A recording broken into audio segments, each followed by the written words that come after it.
The Right Honourable Winston Peters. Mr. Speaker, I wish to make a ministerial statement on the Middle East. Mr. Speaker, 2 years ago today, Hamas mounted its heinous terrorist attacks on Israeli citizens, as well as those from other nations caught in the wrong place on that day of infamy. This resulted in the worst massacre in Israel's history. That event set off what must seem to most New Zealanders like yet another of the seemingly never-ending cycles of violence in that region. We have strongly condemned the overwhelming nature of Israel's military response, as Palestinian citizens have paid a disproportionate price for the sins of Hamas. One of our primary concerns throughout has been the generational consequences of the level of suffering and violence we have witnessed these past 2 years. What hope of peace for children who have only known violence, socialised into a situation of insufferable conflict and hatred? We confirmed in New York 10 days ago what we have said repeatedly at the United Nations as elsewhere. First, a ceasefire needs to be negotiated so that the violence can stop. Second, all hostages and any remains must be returned as part of that ceasefire. And third, the Israeli government must facilitate the unimpeded flow of vital aid. We also said that we desperately wanted diplomacy to succeed and that those countries with leverage were most likely to achieve the longed-for breakthrough. We are encouraged that the United States-led peace plan, supported by Muslim countries from around the world, including Saudi Arabia, Jordan, UAE, Indonesia, Pakistan, Turkey, Qatar and Egypt, represents a possible first step to achieving these goals. While some New Zealanders wished we would recognise Palestinian statehood in New York, the government always saw recognition as a distraction or even complication to achieving a ceasefire, the return of hostages and remains, and the unimpeded flow of aid. Our focus has never shifted from that. We continue to consider recognition as a matter of when, not if. As we said in our national statement to the United Nations, very few New Zealanders can recall any period of sustained peace in the Middle East during their lifetimes. And while we are furthest away from the conflict, we have acknowledged the strongly held views people have about it. Most New Zealanders were rightly appalled at scenes of violence and famine in Gaza, understand that we have limited ability to influence the direction of the conflict. But we can provide aid to those suffering, which we have done and continue to do so, working through those agencies that can get the aid to where it is most needed. Other New Zealanders have expressed the concern that by not recognising Palestinian statehood, New Zealand's international reputation will suffer. Well, we can report that we have not received criticism from partners or from other countries near to or far from the Middle East. Protest action that has followed our national statement in New York forms part of the democratic fabric of New Zealand, so long as it respects the laws of our country. Now, 3 New Zealanders are being held by the Israeli government, awaiting deportation. These people have gone against their government's advice not to join the flotilla in an attempt to reach Gaza by sea and are receiving ongoing consular assistance. That assistance will not stop, and we have asked for as much notice from Israeli Ministry of Foreign Affairs about their deportation as is possible. But one irony here that will not be lost on many New Zealanders is that the very protesters and their supporters who believe we must break off diplomatic relations with Israel are receiving consular assistance precisely because we did not do that, and they wish to break off diplomatic relations with Israel nevertheless. Another irony is that 3 private individuals freely chose to place themselves in a dangerous situation, but now expect their government to bail them out. We'll do exactly that, not least because the government feels a sense of responsibility, even for those who act utterly irresponsibly. The violent targeting of politicians' private homes by some protesters, however, is a disgrace. It has caused distress to our families and disturbed the peace of our neighbours. Means as much as these corrupt the protesters, ends such as they are. And we must call out those members of this House who collude and collaborate with the very protesters targeting politicians' homes. Do they have no shame? Do they feel so morally righteous that you and your supporters are justified to break any law, any taboo, any political norm, and we say shame on you? We believe New Zealanders understand the limits of our ability to influence the direction of Middle East politics. We also believe they support our giving aid to those who need it. And finally, we believe that in New Zealand, the extremes on both sides of this never-ending conflict have fallen into a black hole of irrationality and senselessness. It's time to wake up, look at the situation with eyes wide open, and gain a sense of perspective.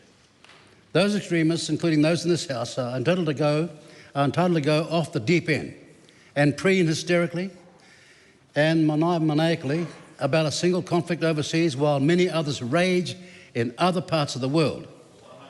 They are entitled to do that because we live in a free society. But for the New Zealand government, it is time to refocus on our foreign policy priorities, closer to home in the Pacific and Indo-Pacific, always dedicated to make New Zealanders safer and more prosperous. Because every day spent on Gaza and Palestinian statehood recognition, or flotillas, is a day not spent on that important work on behalf of all New Zealanders. Call on the Honourable Penny Henare. Thank you, Mr. Speaker. Mr. Speaker, I want to start today by acknowledging the horrific act that took place 2 years ago on October 7, 2023. A terrorist act was undertaken by Hamas, a group recognised around the world as a terrorist organisation. The New Zealand Labour Party condemns this attack and the use of violence and intimidation in the pursuit of political aims. In the 2 years that have passed since, we have seen a horrifying humanitarian disaster in Gaza. The New Zealand Labour Party also condemns this unfolding genocide. The Prime Minister has had countless opportunities to show moral clarity on Palestine. Each time he has chosen delay, equivocation or inaction. Mr. Speaker, for many months New Zealanders have been eagerly awaiting for the government to make the decision to recognise Palestine as a state. We heard on numerous occasions the push for a two-state solution from this government. For many months the Prime Minister has been lacking the courage to put his foot down, be a leader and recognise the other state in this two-state. Member knows that's not an appropriate statement to make. Point of order, the Honourable Chris Hipkins. The ministerial statement made by the Minister of Foreign Affairs also contained very inflammatory attacks on other members of the House. No, it didn't. The Minister set the tone for the debate in his opening remarks. No, I'm sorry, I'm not accepting that. The ministerial statement was circulated ahead of time. There was no objection to it, and it did not specifically mention any member, as the Honourable Penny Henare just has. Mr. Speaker, for many months the Prime Minister has failed to recognise the other state in this two-state solution. This government talks about process, about considering options, about waiting for the right time. But while the Prime Minister and his government hesitates, countless innocents are being maimed and killed, and families are being driven from their homes. New Zealanders expect their leaders to have courage, to take a stand. It is the belief of the Labour Party that this government lacks that. New Zealand has a proud tradition of standing on the right side of history, opposing apartheid, leading the charge towards a nuclear-free world, opposing the catastrophic war in Iraq, and playing a significant role in establishing the rules-based international order in the aftermath of the Second World War. The Prime Minister has undermined that tradition. It is not leadership to watch atrocities unfold on our screens and say, quote, let's review it again in a month or a year, end quote. It is not leadership to wait for coalition partners to stop squabbling before deciding to do nothing. When history calls, a true leader will answer. On Palestine, the Prime Minister has let the call go unanswered. The decisiveness that has been demonstrated by other countries only reinforces that. This is not just a failure of policy or the choice between recognition and non-recognition. It is a failure of conviction, a failure of principle, and a failure of leadership. When the leadership fails, humanity takes actions into its own hands. The flotilla that has been intercepted in recent days is an example of this. Israel's treatment of humanitarian flotillas has been heavy-handed and unlawful. The government must stand up for its people and demand their safety without hesitation. New Zealand deserves a leader who will stand with humanity and most of the international community and not wobble indecisively. New Zealand's reputation and moral authority has already suffered thanks to this government and must stop. Therefore, Mr. Speaker, my questions to the Minister. Does he agree with the hundreds of thousands of peaceful citizens in this country that the government of New Zealand needs to take more action, like sanctions, in response to the unfolding genocide by the government of Israel against innocent and defenceless Palestine civilians? There's no question on a ministerial debate. If that, sorry?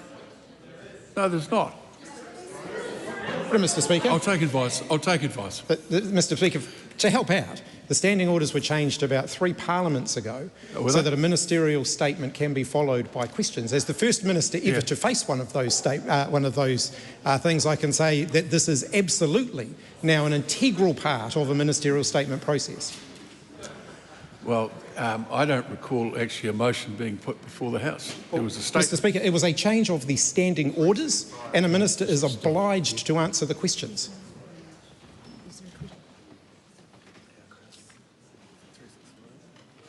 Yeah, I am correct. There's no question before the House, but there is a question and answer format.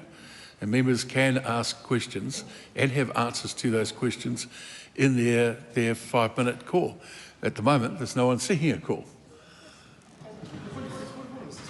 Standing Order 365 1 says, following a ministerial statement, the leader of each party, which of course is able to be delegated to other members, or authorised leader may comment on the ministerial statement, ask questions of the minister who made the ministerial statement to elucidate more information about that.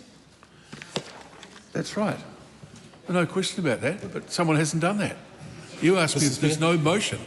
If the member's got another 1.2 minutes, a minute and 12 seconds to go and he's got a question, he can ask it. Yeah. Thank you, Mr. Speaker. I'm sorry. I'll ask my question again. Ask your question again, sorry. Please, to the Minister. Does he agree with the hundreds of thousands of peaceful citizens in this country that the government of New Zealand needs to take more action, like sanctions, in response to the unfolding genocide by the government of Israel against innocent and defenceless Palestine civilians? The Right Honourable Winston Peters. Now, what's fascinating about that question is that there was a poll where 60% of New Zealanders did not express support for recognition. It was almost as though that majority is of no moment. 60% did not express it. And it was followed up by a stuff poll that said 55-45 against recognition, until it was distorted by people voting countless times. So to make the statement that New Zealanders in the majority are for recognition is demonstrably, numerically, wrong. Mr. Speaker, further to the Minister, does the Minister agree that New Zealand was put on notice in 2024 by the International Court of Justice that it had legal obligation to prevent genocide in Gaza, that is not necessary for a definitive determination on genocide to be made before action is taken? And what actions has the government taken to prevent genocide in Gaza? Point of order. Point of order, the Honourable Shane Jones. Following on from the Leader of the Opposition, Standing Order 365 1B. That question does not elucidate anything to do with this ministerial statement. It traverses issues to do with the International Court of Justice, which was not referred to by the member. I think given that it's in the nature of the ministerial statements have become now in the nature of a debate where questions can be asked, to suggest that in a debate or a ministerial statement about the government position on Palestine there couldn't be some reference to other views on it would be, I think, quite wrong. The question can stand. The Right Honourable Winston Peters. The reality is, again, that is a misstatement of the actual facts here. But here's the point, really. Helen Clark had 9 years to recognise Palestine. That's right. She didn't. Jacinda Ardern had 5 years to recognise Palestine. She didn't. Mr Hipkins had a year to recognise Palestine, and he didn't. We are sick of people who are lions in opposition and lambs in government. Mr. Speaker, to the Minister, What does the Minister believe constitutes the New Zealand Government's duty to prevent genocide under the Genocide Convention, and what actions has New Zealand not taken on the matter in Gaza? The reality is there has been no International Court of Justice ruling to that effect. Or does he think that we should just ignore the International Court of Justice and just come to our own interpretation, legally qualified or otherwise? Mr. Speaker, to the Minister, at the time the Minister made his speech to the UN General Assembly, was New Zealand aware, or did New Zealand have any involvement in the peace plan proposed by the US President Donald Trump? The truthful answer to that is no, excepting we did say at the end of the speech that we hoped that there was time for countries with influence to step up.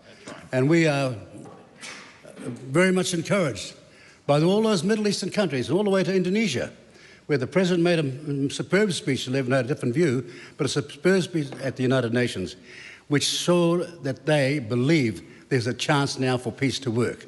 Why aren't people here celebrating that?